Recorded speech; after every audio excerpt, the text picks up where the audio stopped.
ಮಧ್ಯಪ್ರಾಚ್ಯದಲ್ಲಿ ಯುದ್ಧ, ರಾಜ್ಯದಲ್ಲಿ ಸಿಲಿಂಡರ್ ಕೊರತೆ. ಹೀಗಾಗಿ ವಾಣಿಜ್ಯ ಗೃಹ ಬಳಕೆ ಅನಿಲದ ಸಮಸ್ಯೆಯನ್ನು ತಪ್ಪಿಸಲು ಸರ್ಕಾರ ಮುಂದಾಗಿದೆ. HP, IOCL, ಗೇಲ್, BP ಸಂಸ್ಥೆಗಳ ಅಧಿಕಾರಿಗಳ ಜೊತೆಗೆ ಇವತ್ತು ಆಹಾರ ಸಚಿವರಾದಂಥ KH ಮುನಿಯಪ್ಪ ಅವರು ಸಭೆ ನಡೆಸ್ತಾರೆ. 11 ಗಂಟೆಗೆ ಈ ಸಭೆ ನಿಗದಿಯಾಗಿದೆ. ಇದಾದ ಮೇಲೆ ಸಂಜೆ 4 ಗಂಟೆಗೆ ಚೀಫ್ ಸೆಕ್ರೆಟರಿ ನೇತೃತ್ವದಲ್ಲಿ ಸಭೆ ನಡೆಯಲಿದೆ. CS ಶಾಲಿನಿ ರಜನೀಶ್ ಹಾಗೂ ಅನಿಲ ಕಂಪನಿಗಳ ಜೊತೆಗೆ ಸಭೆ ನಿಗದಿಯಾಗಿದೆ. ರಾಜ್ಯದಲ್ಲಿ ಗ್ಯಾಸ್ ಅಭಾವ ಸೃಷ್ಟಿಯಾಗಿರುವಂತಹ ಹಿನ್ನೆಲೆಯಲ್ಲಿ ಗೃಹ ಬಳಕೆಯ ಸಿಲಿಂಡರ್ಗಳಲ್ಲಿ ಆತಂಕ, ವಾಣಿಜ್ಯ ಸಿಲಿಂಡರ್ಗಳ ಸರಬರಾಜಿನಲ್ಲಿ ಭಾರಿ ವ್ಯತ್ಯಯ. ಇದನ್ನು ತಪ್ಪಿಸಲು ಈಗ ರಾಜ್ಯ ಸರ್ಕಾರ ಮುಂದಾಗಿದೆ.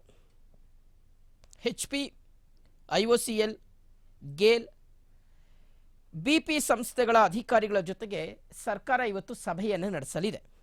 ಬೆಳಗ್ಗೆ 11 ಗಂಟೆಗೆ ಸಭೆ ನಡೆಯಲಿದೆ. ಆಹಾರ ಸಚಿವರಾದಂತಹ KH ಮುನಿಯಪ್ಪ ಅವರ ನೇತೃತ್ವದಲ್ಲಿ ಸಭೆ. ಸಂಜೆ 4 ಗಂಟೆಗೆ ಶಾಲಿನಿ ರಜನೀಶ್ ಅವರ ನೇತೃತ್ವದಲ್ಲಿ ಮತ್ತೊಂದು ಸಭೆ ನಿಗದಿ ಆಗಿದೆ.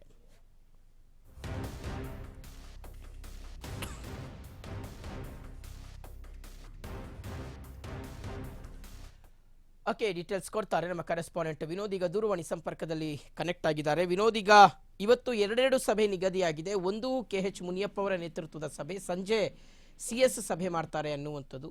ಸೊ ಏನು ಚರ್ಚೆ ಆಗಬಹುದು, ಯಾವ ರೀತಿಯಾದಂತಹ ಒಂದು ಪರಿಹಾರಕ್ಕೆ ಮುಂದಾಗಬಹುದು ಈ ಸಮಸ್ಯೆಗೆ ಅಂತ ವಿನೋದ್?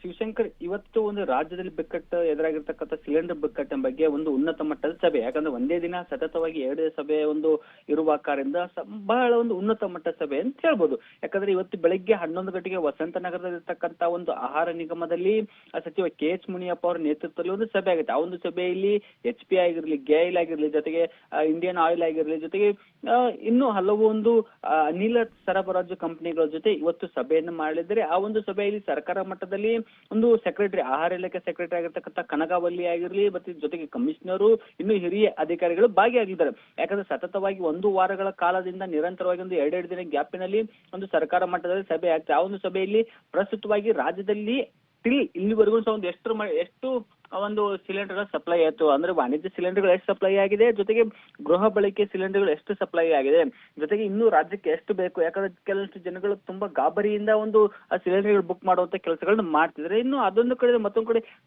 ಕಾಳ ಸಂತೆಯಲ್ಲಿ ಒಂದು ಸಿಲಿಂಡರ್ ಸರಬರಾಜು ಆಗ್ತದೆ. ಅದ್ರ ಬಗ್ಗೆ ಒಂದು ಸೀರಿಯಸ್ ಆಕ್ಷನ್ ತಗೊಳ್ಳುವ ಒಂದು ನಿಟ್ಟಿನಲ್ಲಿ ಈ ಒಂದು ಸಭೆ ಒಂದು ನಡೆಯುತ್ತೆ.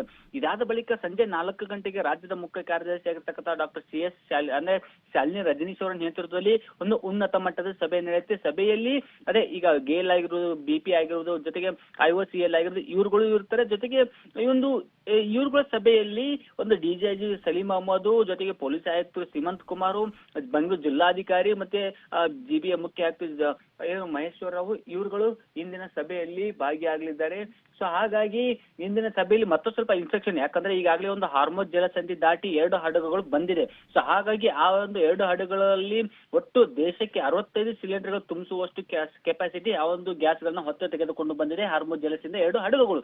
ಆ ಒಂದು ನಿಟ್ಟಿನಲ್ಲಿ ನಮ್ಮ ರಾಜ್ಯಕ್ಕೆ ಎಷ್ಟು ಬೇಕು, ನಾವೆಷ್ಟು ಮನವಿಯನ್ನು ಸಲ್ಲಿಕೆ ಮಾಡಬೇಕು ರಾಜ್ಯ ಸರ್ಕಾರಕ್ಕೆ, ಕೇಂದ್ರ ಸರ್ಕಾರಕ್ಕೆ ಇನ್ನು ಎಷ್ಟು ಅವಶ್ಯಕತೆ ಇದೆ ಅನ್ನೋದು ಈ ಎಲ್ಲಾ ವಿಚಾರಗಳ ಬಗ್ಗೆ, ಸಾಧಕ ಬಾಧಕಗಳ ಬಗ್ಗೆ ಚರ್ಚೆ ಆಗುತ್ತೆ. ಜೊತೆಗೆ ಪ್ರಮುಖವಾಗಿ ರಾಜ್ಯ ಸರ್ಕಾರಕ್ಕೆ ತಲೆನೋವಾಗಿರ್ತಕ್ಕಂಥದ್ದು ಗೃಹ ಬಳಕೆ ಸಿಲಿಂಡರ್ಗಳ ಸಮಸ್ಯೆ ತಲೆನೋವು ಆಗಿಲ್ಲ.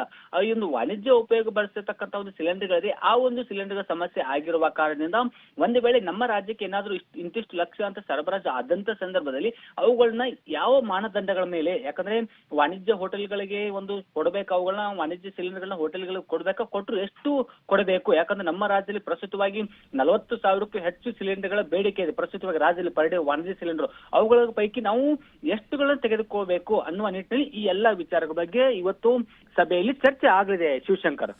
ಓಕೆ ವಿನೋದ್, ಥ್ಯಾಂಕ್ ಯು ತಮ್ಮ ಡೀಟೇಲ್ಸ್ಗಾಗಿ.